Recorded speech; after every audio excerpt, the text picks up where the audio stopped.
factors have to weigh heavily in favor of the settlement. This is a pre-planned settlement. And the bankruptcy court has to hear from the proponent good and sufficient reasons why there should be a variation from the absolute priority rule in that context. Correct, Your Honor. Iridium was building towards a plan. And even then, the court said, even if there's a deviance from the priority rule in the most minor respect, the whole settlement has to be denied. Here, we are not moving to a settlement. These appellees are racing to the exit.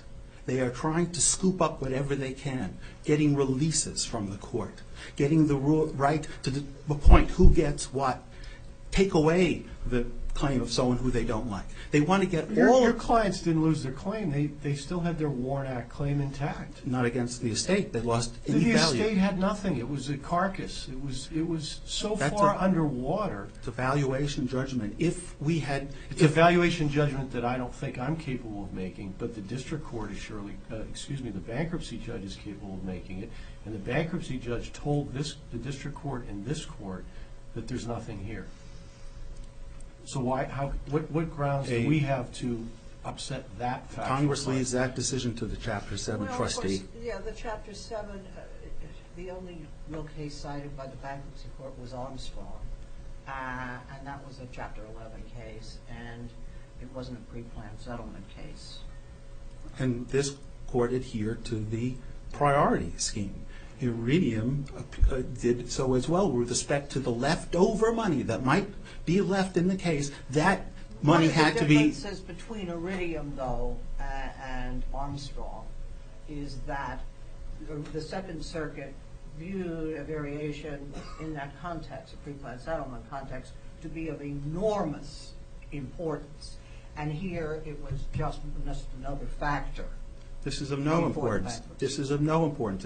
It's to accommodate the parties who ask for this, who are well-heeled. The court, excuse me, I'm sorry, just finish your thought. The court found also on page 23 of the brief that these are well-heeled people.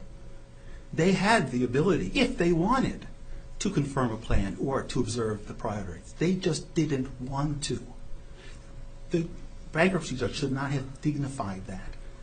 Not wanting to do things and let them go. It should have said, you should do it. The fact that you have chosen not to fund these things means that this must go to a Chapter 7 trustee who will decide whether there's value here or not. They cannot just make a clear break for the exit and take with them their releases, which only come when a plan is confirmed. It doesn't even come to them in a Chapter 7. They got the rewards of confirming a plan without doing anything, with doing the reverse, with walking away from all the responsibilities and the checks and balances, and yet they have their cake and eat it too. I'm sorry, Judge Fricker. What is the remedy if we, assuming we thought you should prevail here, we go to Chapter 7? Is that it? Correct, because that is the option that Congress... And that's it? Nothing more? If we undo the settlement and we go to Chapter 7, we are following the code. If there is... And then so you're not asking for any remedy from us other than it goes to Chapter 7? Correct. You're not asking for disgorgement? You're not asking for reforming the plan? Is that correct? Correct. And then just briefly play out for us what you would expect to happen when it goes to Chapter 7. The Chapter 7 trustee will take a look at it, will make a judgment. We believe that there are Chapter 7 trustees who the appellees did not want this case to go to, and so they found a way to get it away from a judgment of an independent. They put on evidence, it's true, but to have an evidence... And the Chapter 7 trustee will take the $1.7 million and do what with it? Well, if the settlement is undone, the property should be returned to the estate that was improperly distributed. So right, to that extent... The 1,029 checks get sent back correct. To the estate, and there are a series of administrative expenses associated with that, correct? How much is that, would you estimate that to cost? I'm not certain, Your Honor. More than $100,000 in lawyers' fees, accountants' fees? Perhaps Postage. around